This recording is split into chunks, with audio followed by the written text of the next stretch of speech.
ஒரு வழியா இன்னைக்கு செய்யலாம், நாளைக்கு செய்யலான்னு எடுத்து வச்ச பன்னீர இன்னைக்கு எடுத்து நான் செஞ்சுட்டேன். வந்து நெனச்சுக்கிட்டே இருந்தேன். இந்த பன்னீர் வந்து அப்படியே மிஸ் ஆகிக்கிட்டே இருக்கே அப்படின்னு சொல்லிட்டு, இன்னைக்கு வந்து பன்னீர் பட்டர் மசாலா செய்ய வேண்டாம். பன்னீர் கிரேவி மாரி செய்யலாம் அப்படின்னு சொல்லிட்டு தான் ரெடி பண்ணிட்டு இருந்தேன். நேத்திக்கு வந்து ஹஸ்பண்ட் வெளிய போயிட்டு வரும்போது மரவள்ளிக்கிழங்கு வாங்கிட்டு வந்தாரு.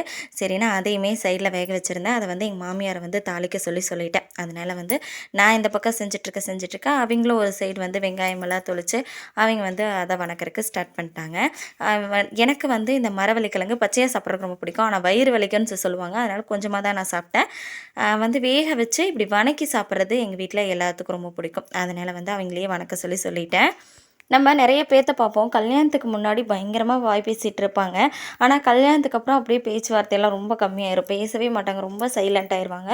ஒரு சிலர் வந்து கல்யாணத்துக்கு முன்னாடி வந்து ரொம்ப சைலண்ட்டா இருப்பாங்க. கல்யாணத்துக்கு அப்புறம் பார்த்தா பயங்கரமா வாய் பேசிட்டு இருப்பாங்க. "எப்புட்றா இப்படி மாறுனாங்க?" அப்படின்னு சொல்லிட்டு தோணும்.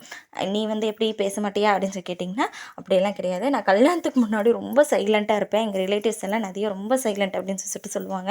ஆனா, கல்யாணத்துக்கு அப்புறம் அப்படியே டோட்டலா மாறி நதியாவா சரியான வாயாடி அப்படிங்கிற அளவுக்கு நான் பேர் வாங்கிட்டேன்.